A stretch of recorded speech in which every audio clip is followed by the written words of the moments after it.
Hey, this is Justin from Bloody Central. Today I'm bringing you a Google Slides training.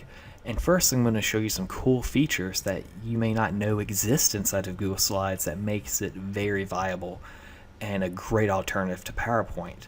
Then I want to show you some more specific things you can do with it and how students can use it to create, because it's a great tool not just for teachers but for students as well.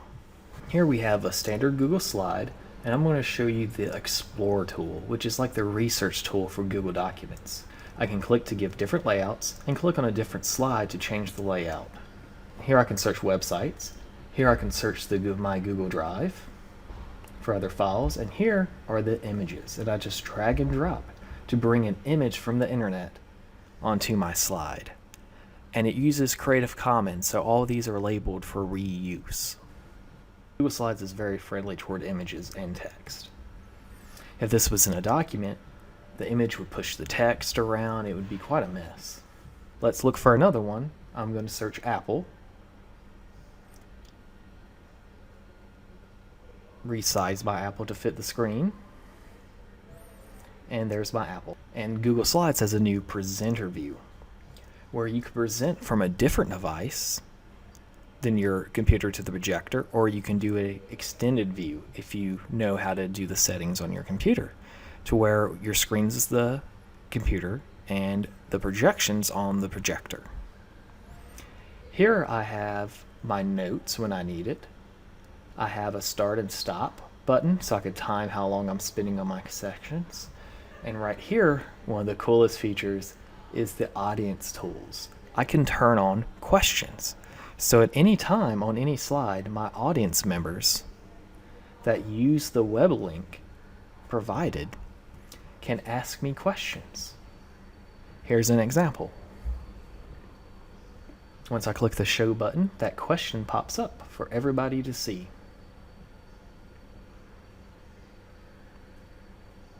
And again, this mini screen that I'm showing wouldn't be what everyone else would see. It's the presenter view. I can also transition between slides seamlessly. And there's a spot for other members of the audience to upvote with a little plus thumbs up or a thumbs down. And as you see at the very top of the screen in presenter view, it will prompt the audience to go to that URL to ask questions. In addition to Explore, we have Personal Dictionary, where we can add terms, and we can define terms using Google Dictionary straight from the Tools menu. So you can do a lot of your work within Google Slides and not get very confused with a lot of tabs and a lot of open windows trying to do research and adding content.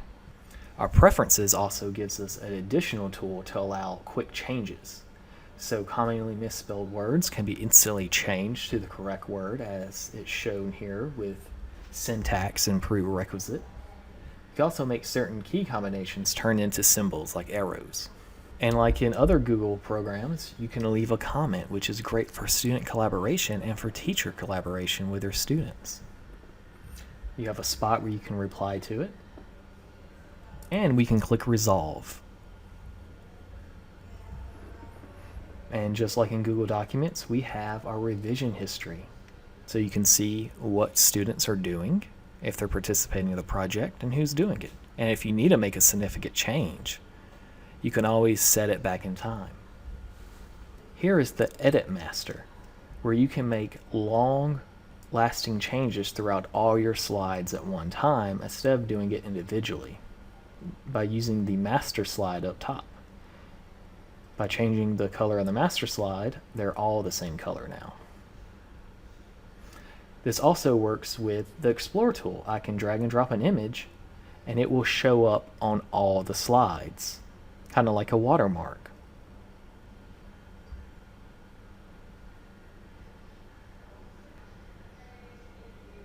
Of course, I can always edit the slides individually. And one great feature is how you can convert a PowerPoint into a Google slide.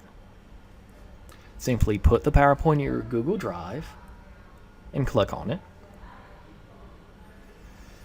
And up the top, click open with and choose slides, and it will make a copy of that PowerPoint into a Google slide. So you'll have your original PowerPoint and a new copy that's going to be a slide. And that comes with a few benefits.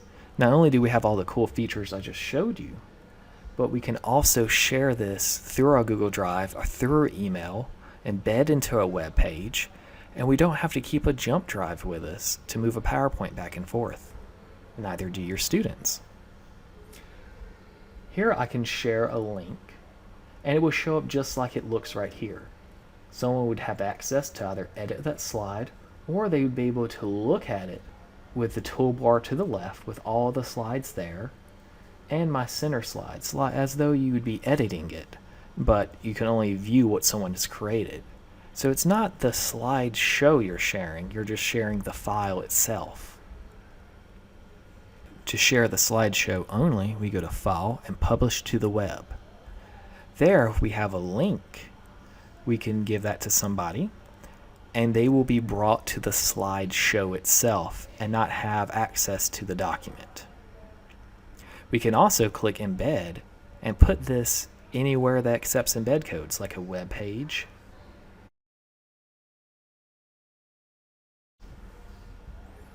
Another great bonus for using Google Slides are all the free templates that other people have created. And just by doing a Google search, you can see several. You would type in Google Documents, and there is a few selections right there. Here's an example of students creating a storybook. Great template where you can plug in title pages, author, illustrator, drag and drop images, and tell a story. And the template shows you where things would be located. So you're not starting with that blank white page, which can be daunting. You also have templates for comic book pages. This grid would fit on one slide. You would be able to act out the story with different icons and people. Great for student use. And one of the greatest features that people aren't always aware about is that it's a free publishing program as well, where students or teachers can create yearbooks and not have to spend a lot of time on professional programs that can be difficult to use or expensive, or putting stuff in Microsoft Word, because when it's Google Slides, we just drag and drop the images and the words as we like. And one tip, and you'll see coming up next, in Google Slides, you can change the layout of the page to make it fit just like a book would, or a yearbook, or a piece of paper. So you would go to Page Setup and change 8.5 by 11. And there we've changed our slides to fit the same as a regular piece of paper would, or a very large yearbook. So don't feel restricted by the standard layout for a presentation slide. You can make this fit any situation. And there are plenty of game templates too, and they tell you how the game functions and where to put your answers. This one is for Jeopardy! As you see, each topic and area is linked to a different slide page. And there are links at the bottom to bring you right back to the front page of the slide. So it becomes an interactive game that you could even put on your whiteboard. Better yet, it'd be a great game for students to create instead of the teacher. In order to link a slide, we click the link button, and we could put in a web page, but at the bottom it says, go to this slide. And I'm just gonna pick slide number 19. Apply, and I'm going to make this yellow again by going to my font color button. And now when I click on this slide, it jumps me down to a different area. And it's that easy. You click what you want to be a link, and you select what slide it jumps to. This also works great with Choose Your Own Adventure Learning.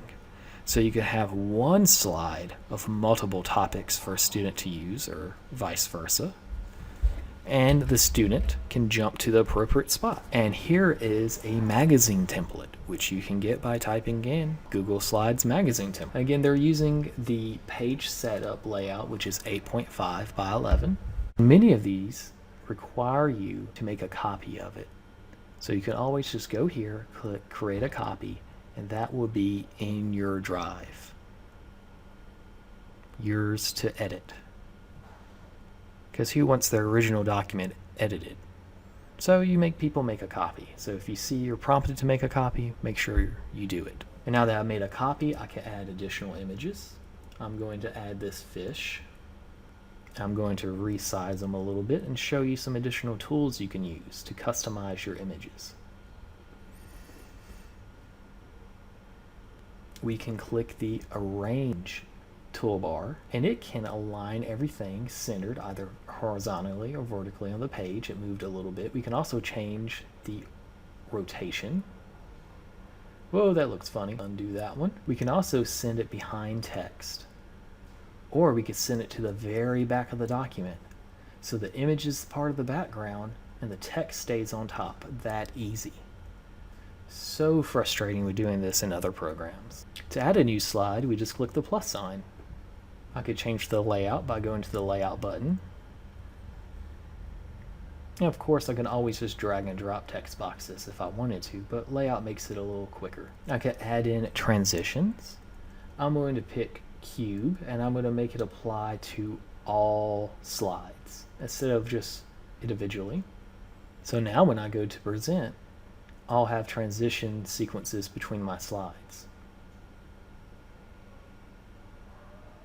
Now there is a more advanced feature of animations where you can make a digital flipbook where you have so many images together and they move slightly, just like when you make a stick man run across paper and you flip all those pages really fast. It makes it look like it's moving. You can do that with animations by using Google Drawings, but that would be in a different tutorial. And keep in mind, if you can make it look like a magazine, you can also make it look like a web page.